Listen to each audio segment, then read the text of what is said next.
Welcome back, guys. In previous classes, we have gone through Unit 1, that is circuit breakers. What is circuit breakers? What are the different types of circuit breakers? And all those concepts regarding circuit breakers we have seen. Right.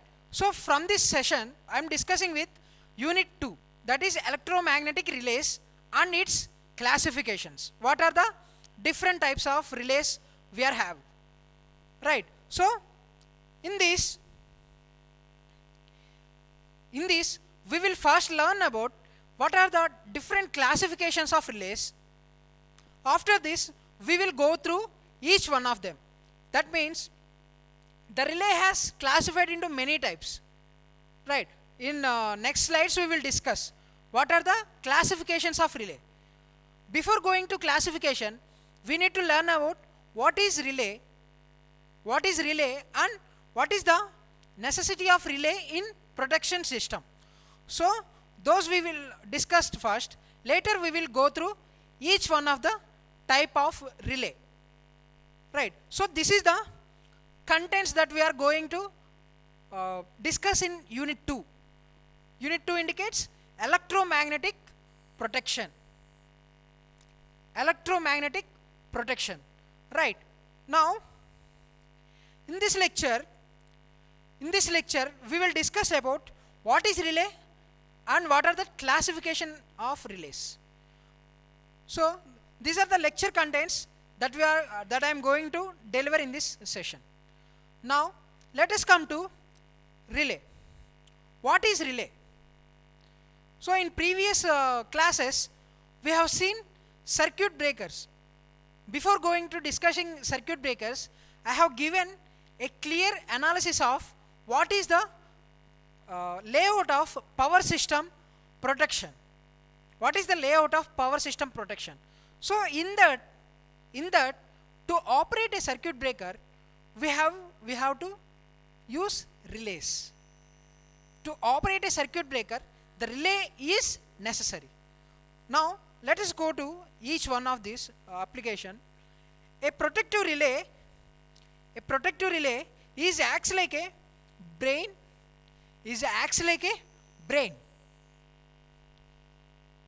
acts like a brain for whole protection system, which sends the fault. This is the first operation of relay, and also locates it, that means where it has happened, and provide signal to, that means provide command to appropriate circuit breaker, right? So to isolate the faulty section and keeping the rest of the healthy section functional. Now I will discuss one simple example.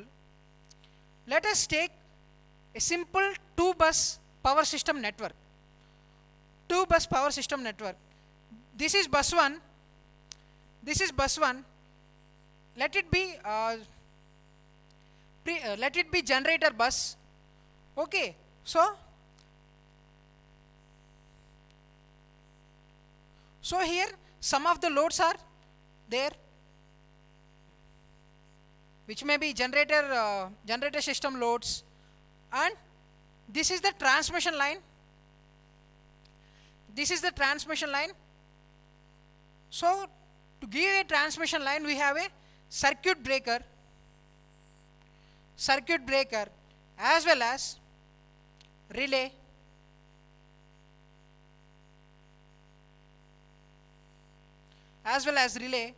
So after some distance, we have another bus, right? So before going to bus, it is another circuit breaker. In first session we discussed, and we have one more relay.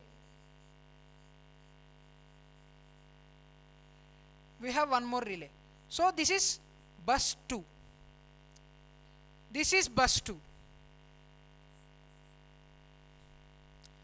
Right. Now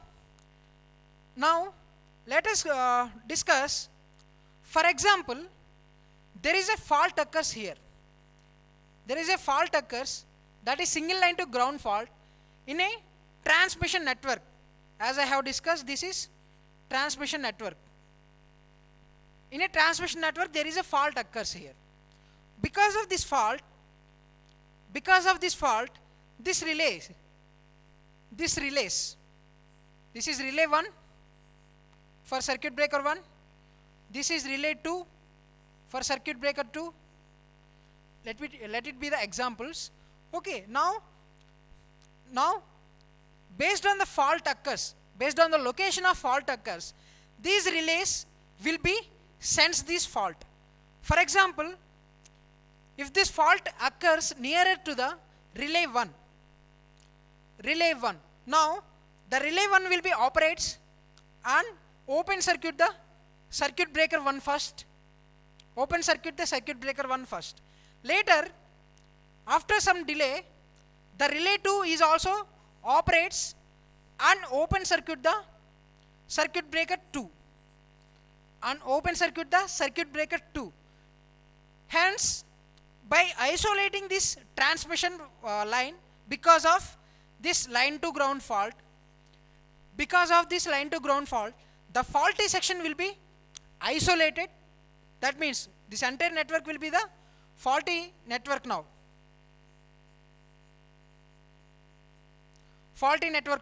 So this will be isolated, but the generation and the loads nearer to the generation will efficiently work, because there is no presence of disturbance now. The circuit breaker 1 is open, right? So this generator 1 and the loads which is connected to generator bus will be isolated from this faulty section. So that's why we call it as that is faulty section, and this one will be the healthy section. So the isolation will be depends on mainly relay. Mainly relay. For example, if this relay 1 is mal operates, the fault current will be flown to this bus as well as to the generator. So because of this fault current, if relay is not work properly, what happens?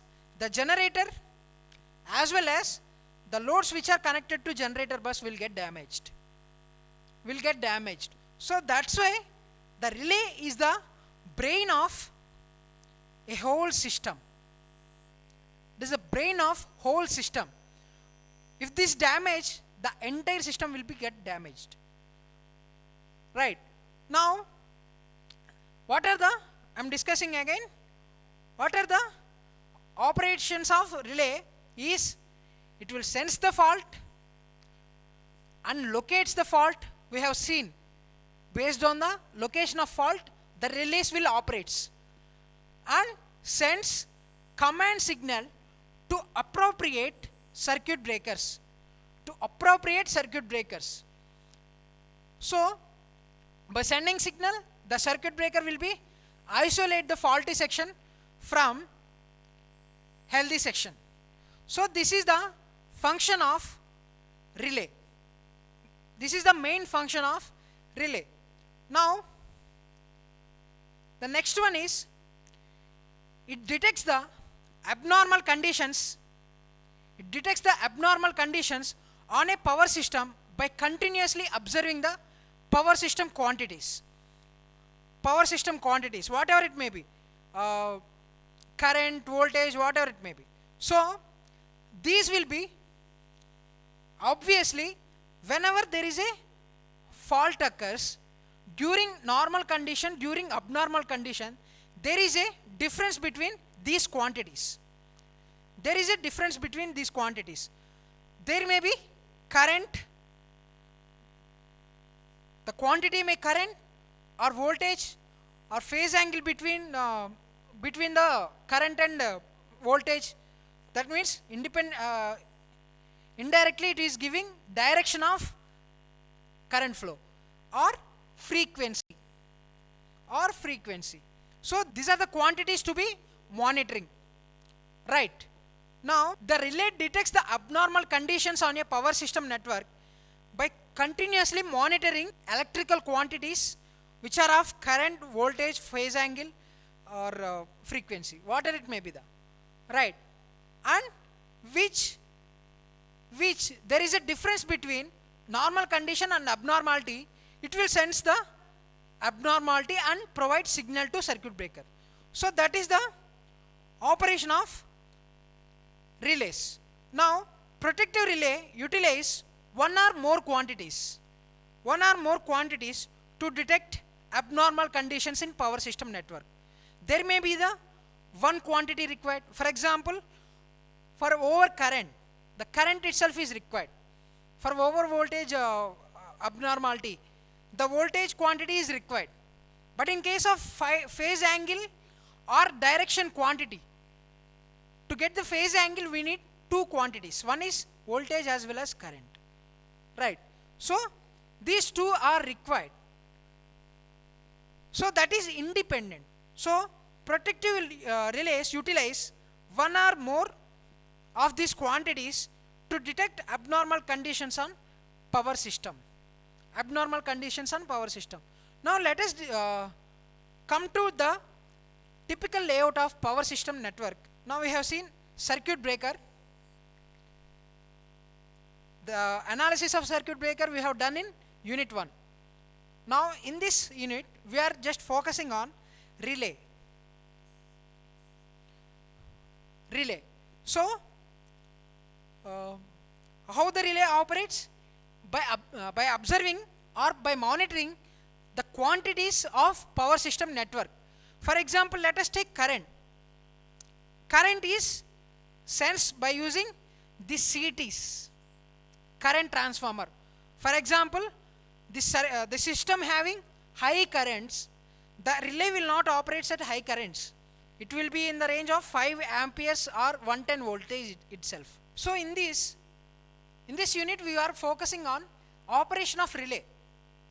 Right. So the relay will sense or the relay will monitor the electrical quantities in the power system network. We have seen whatever it may be, current or voltage or power frequency or phase angle. Right.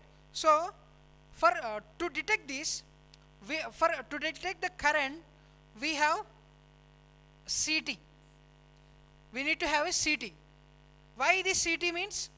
For example, this power system network is operated at thousands of amperes. That means in terms of kilo amperes. But the relay is only low voltage application only. That means the relay operates for 110 volts 5 amperes only. The relay operates only for 110 volts and 5 amperes. So it can't detect or it can't sense this high amount of currents. So to step down the currents from 1000 amperes to 5 amperes, we use CTs.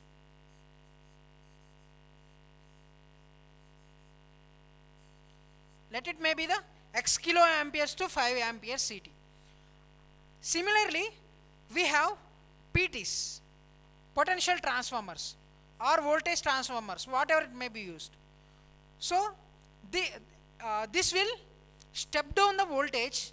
That means let it be the system is operated at 765 kV transmission line. The system is operated at 765 kV transmission line. So the PT we are required for here is 765 kV by 110 volts. Just 110 volts. Because the relay is designed only for 110 volts, right? So that's why along with relay equipment, we need to have potential transformers and current transformers to get higher quantities of electrical quantities into its smaller quantities, that is operating quantities of relays, that is either 5 amperes or 110 volts. Right. Now by observing these two quantities, the relay will operate, the relay contact will operate, hence the auxiliary, hence the auxiliary supply is given to trip coil of circuit breaker, and circuit breaker will be open or closed. That is according to the operation of signal of relay. So this is the operation of relay we just discussed. Now let us come to each operation first. Now we have power system network. So the power system network parameters will be sent or monitored by this relay. Monitored by relay. So to monitor the relay quantities, which are in terms of 110 volts or of 5 amperes. 5 amperes is difficult because this is in terms of kilovolts or kiloamperes, right? So to get these amount of kilovolts or kiloamperes into this 110 volts or 5 amperes, we will use CTs as well as PTs. CTs as well as PTs. These are working like transducers for a relay. What is transducer is nothing but whatever it may be the quantity. The quantity has to be developed in required quantity, right? So in terms of kiloampere or kilovolts, electrical signal will be converted into 110 volts or 5 amperes by using these CTs and PTs. So because based upon the quantity that is getting by relay will be sensed. Based on the quantity that is getting by relay will be sensed, and now it is like brain of the entire power system network, right? So this will decide whether the system quantities are normal or abnormal. So the relay will decides whether the system quantities are normal or abnormal. As we said, it is like brain of the power system protection. Power system protection. Now, for example, if these quantities are normal, there is no signal generated by relay. But if these quantities are abnormal, the signal will be sent to circuit breaker to operate. Hence the circuit breaker will operate. The power system will, the faulty section will be isolated from healthy section. So this is the operation of relay. Now let us come to the classification of relays. Now based on different parameters, we have classified relays as different types of relays. Now the first one is according to the principle of operation and construction. The relays have further classified as, the first one is electromagnetic attraction type relay. So in this electromagnetic attraction type relays, we have additionally attracted armature type and solenoid type. We will go in detail discussion of each one in next session. Let us just go through what are the different types of relays first. Okay, so the first principle is according to the principle of operation and construction, the relays are classified as, one is electromagnetic attraction type. The electromagnetic attraction type relay is further classified as attracted armature type and solenoid type, which these two are useful for both AC as well as DC. Okay, the system may be the AC system or DC system. It can be useful in case of electromagnetic attraction type relays. So again we have attracted armature type and we have solenoid type. So in case of attracted armature type relay, the operation is depends on the movement of armature. We will use armature to move, right? We will discuss the clear operation in next sessions. So attracted armature type relay operation depends on the movement of an armature under the influence of attraction force. This is under the influence of attraction force due to magnetic field set up by the relay winding. Due to magnetic field set up by the relay winding. So based on the attraction force that is delivering by relay coil, it will be operates. So this is our of attracted armature type. The armature is attracted because of magnetic field produced by the relay. Now let us come to the next one. In case of solenoid type relay, the operation is depends on movement of iron plunger. The iron plunger along with the axis of solenoid. The iron plunger will moves along with the axis of solenoid. So that is our of solenoid type. The second classification is electromagnetic induction type. Right. So we have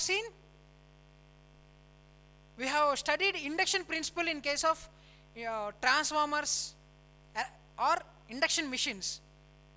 Faraday's laws of electromagnetic induction. So for Faraday's laws of electromagnetic induction, it will be useful only for AC. It is useful only for AC quantity. Now in this case, we use a metallic disc or a metallic cylinder which is free to rotate because of this induced current which are of alternating magnetic field. Right. So movement of metallic disc or cylinder free to rotate by induced currents and the alternating magnetic field produced by them. The next classification is electrodynamic type, which is used for DC. So in case of electromagnetic type, the moving member consists of a free coil. The moving member consists of a free coil which is rotate in a electromagnetic field. Like PMMC. We have seen PMMC meters in case of measurements. So it is works on the principle of electrodynamo type, dynamic type. So that is moving coil type relay. And the next classification is electrothermal type relays. Thermal indicates what is the sense of thermal? It is heating effect, right? The heating effect which is produced in case of AC as well as DC. So it is just, if it is DC, I square or T, or in case of AC, I RMS square of current into RT.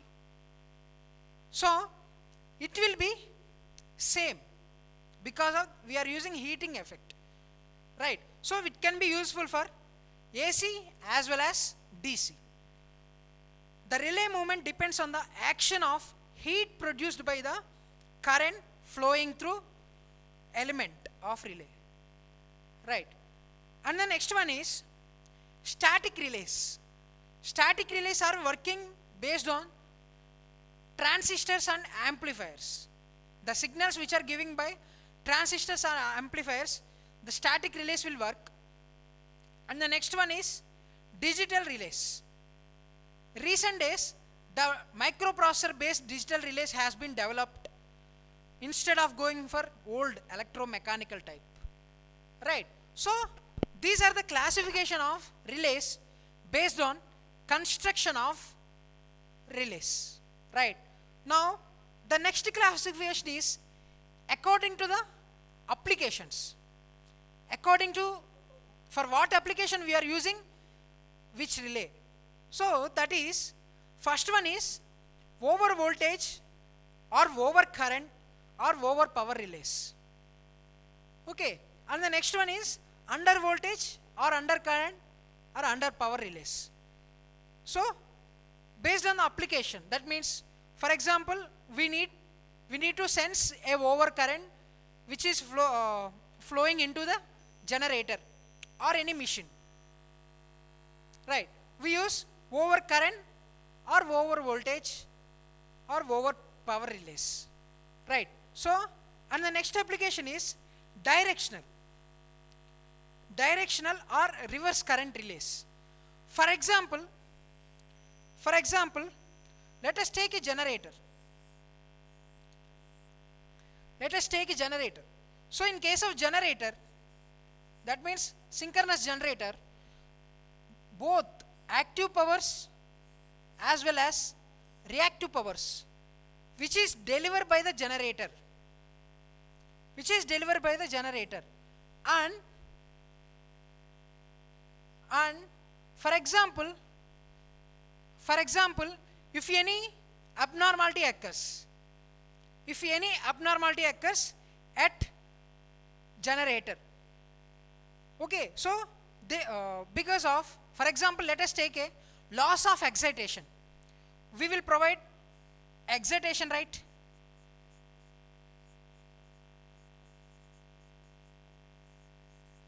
We will provide DC excitation as well as mechanical input.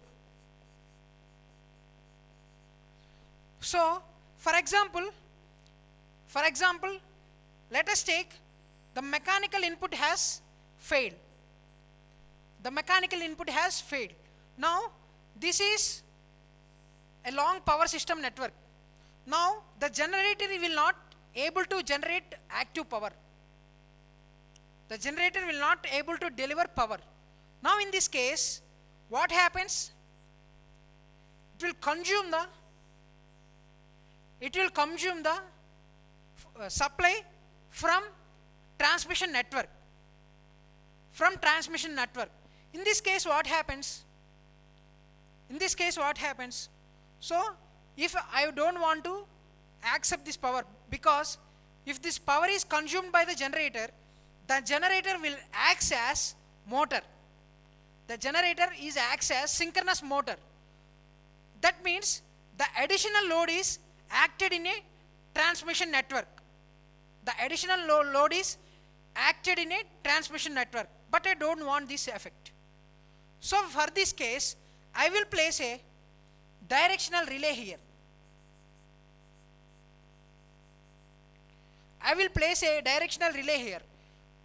Whenever the power is from generator to bus, there is no signal generated by relay. Whenever the power is generated or power is reversed, the relay will sense and it will open circuit the circuit breaker here. So that is the directional or reverse current relays. And the next one is differential relay. In case of differential relay, for example, we have transformer.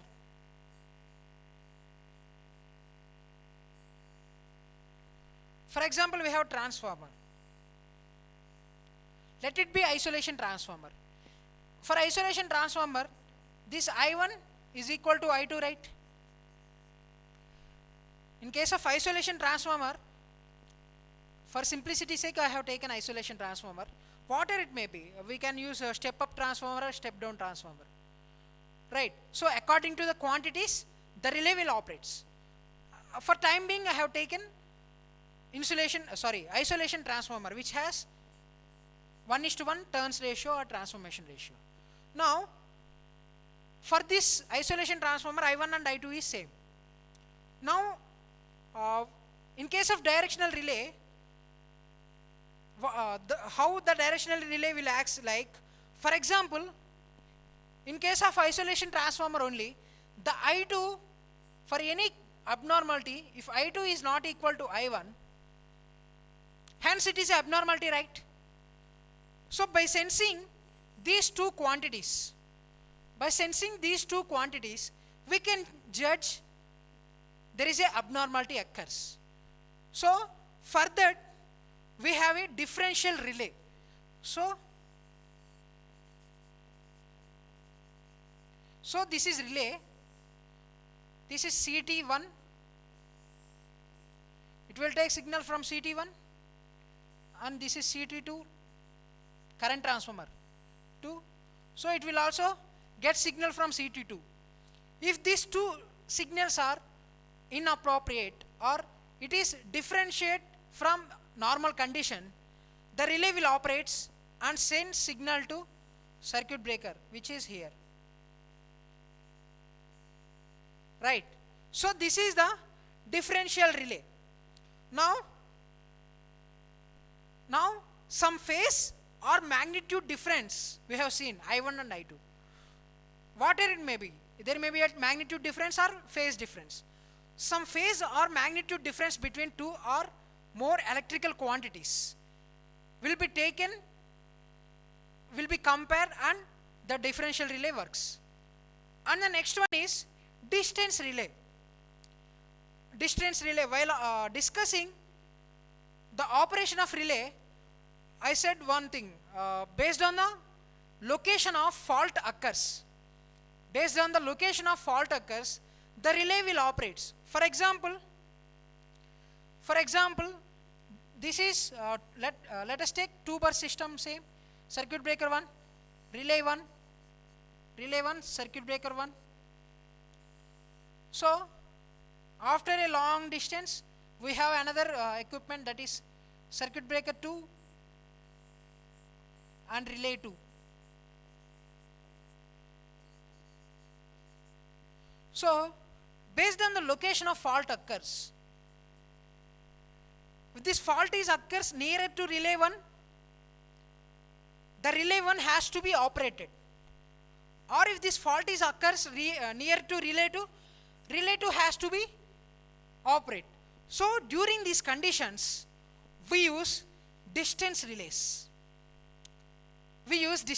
So by using these relays, it can sense the fault at which distance it occurs by considering some parameters, that is impedance or admittance or resistance.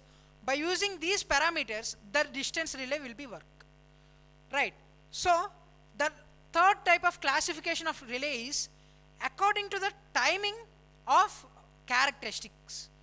The time of characteristics, the relay will be classified as instantaneous relays. In case of timing characteristics, the first one is instantaneous relays. What is instantaneous means? The relay will operate instantaneously whenever the fault occurs. So which is t less than 0.2 seconds. The t less than 0.2 seconds. If the relay operates, we call it as instantaneous relay. Now the next classification is definite time lag relay. We will provide some time lag for these relays, that we call it as definite time lag relays.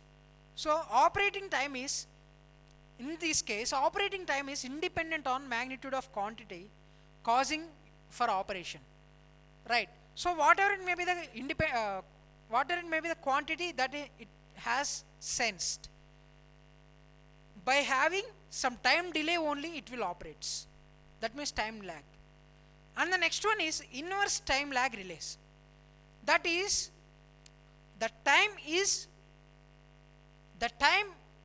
relay operating time will be indirectly proportional. Here in case of definite time lag relay, it is independent of magnitude of current. But in case of inverse time lag relays, the time for relay operating time is inversely proportional to magnitude of operating quantity. The magnitude of operating quantity. right? Now, next one, inverse definite minimum time lag relay, IDMT relays. These are more popular one among these three, right? So in case of inverse definite minimum time lag relay, T is inversely proportional for T, which is relay operating time, is inversely proportional for smaller quantities of operation, and tends to be definite minimum time as value increases without limit.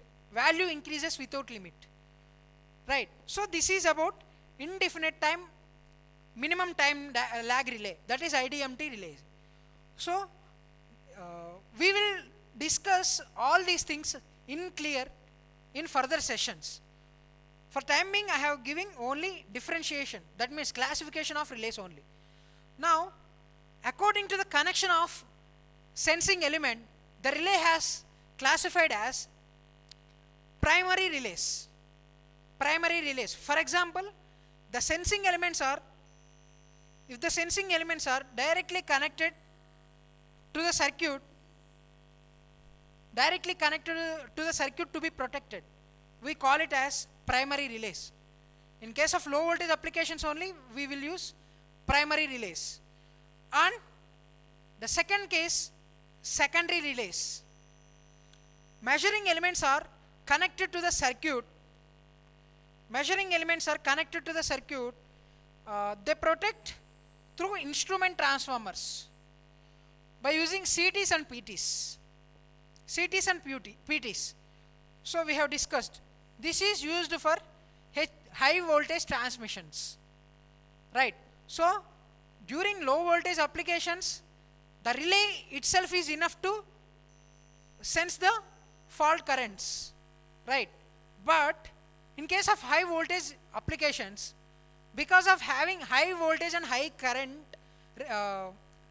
signals, the relay itself will not work. So the additional quantities required here is instrument transformers, that is CTs and PTs, current transformers and potential transformers, which will reduce the electrical quantities, the higher range of electrical quantities into lower range, which is relay operates. So this is the classification according to connection of sensing element, right? So these are the main classifications of relays. Another classification we have, that means, for example,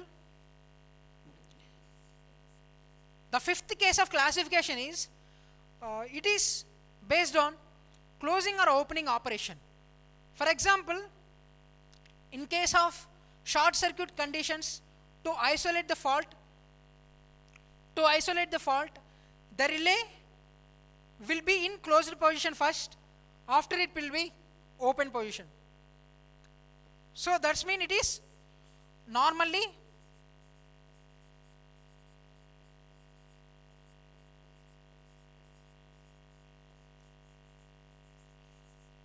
closed type relay, or we have another classification also. It is normally open type relays as well. So this is another classification. During normal operating condition, the relay may be closed condition or the relay may be open condition, right? So according to this, the relay will be operated on abnormality conditions. So this is one more classification. And these are the main classifications that we have in case of relays. First, we have seen, based on construction or operating principle, we have classified as electromagnetics or electroinduction, electrothermal, or static and differential relays, right? Static and digital relays. Later, based on operating quantity, application, over current or over voltage or over power, similarly under voltage, under power, under current, right? Next one, we have seen that means directional, that means a reverse power relay, right? Differential relay. So that is application. The later one is depends on time, instantaneous or definite time lag or IDMT relays we have seen. And last classification is based on connection of sensing element, whether it is primary relays or secondary relays. So these are the classification of relays.